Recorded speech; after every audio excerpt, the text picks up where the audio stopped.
What's up, guys? It's Corey from SuperKamiGuru9000, and welcome to my review of Bleach, Chapter 492. Very little action this week, with a little bit of information that we've known before, albeit spread out just a little bit more so that we have a better understanding of it. This week's chapter of Bleach was pretty damn cool, and it opened up with Aion, who just looks awesome. If there's one thing that Kubo is great at, it is drawing intensity, and this monster is pissed off. And you know what? It's actually beating the hell out of Karuge. It gets this one great punch on him and it slams him down into the ground. Just really, really cool stuff.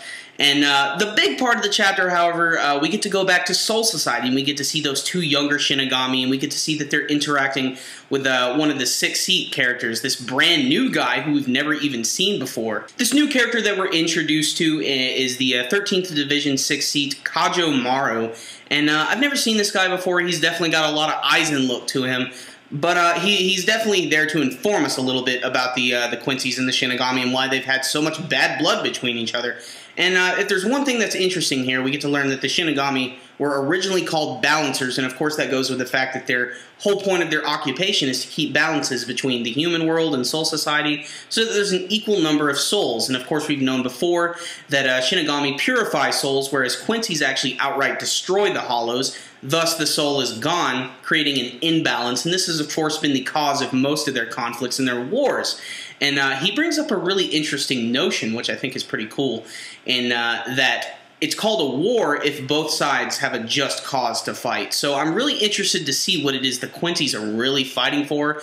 You know, maybe they aren't just the stereotypical villains who just want to rule the universe. They might have some sort of interesting past, and I'm sure we're going to learn about that, and I'm really interested. But before we get even further into that, we go back to the huge battle between Aion, and like I was saying before, he was just punching Karuge right into the ground. Fuck your couch, man. He was just destroying this guy.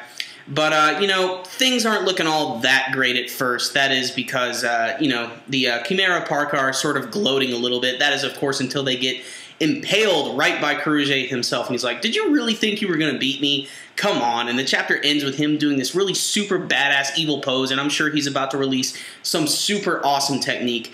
But otherwise, pretty cool chapter this week. The artwork in particular I really enjoyed. Like I said, Kubo does some great character artwork, and he draws intensity very well. And I saw a lot of that, in particular from Aion. And there were a lot of big scenes where he's just like destroying the landscapes and everything. And when he punched the hell out of Karuge, I had no idea how he even has consciousness from a punch like that. But it's pretty obvious that these Quincy's are very powerful and not something to be taken lightly. And it just makes me realize that this war is going to be intense.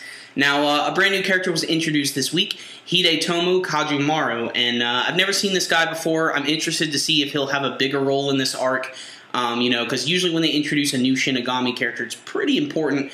But mostly this was just here to sort of explain to us and remind us again why the Shinigami and the Quincy's are fighting and why they've always had these issues. But otherwise, pretty exciting chapter. I loved all the action they had at the beginning and at the end of it, and getting to learn a little bit more about the history of the Shinigami and the Quincy was pretty interesting. So I'm going to drop a 7.5 on this chapter. Really good artwork, particularly from the characters this week, but nothing too groundbreaking. And even though we got to learn a little bit more about the history of the Shinigami and the Quincy, it is kind of stuff that we already knew before. But still entertaining read nonetheless. If you're a fan of Bleach, you guys need to check this one out. It's just really good. Alright guys, it is time for the question of the week, and I want to ask you about Karuge in particular. How is he going to counter against all of these characters? Or is he going to be defeated by Ichigo? You can let me know with your comments below. And remember guys, if you like this video, make sure and give it a thumbs up. Remember, the more likes the video gets, the more potential it has to be seen by other people around YouTube. That concludes my review today guys. SuperKamiGuru9000. Out.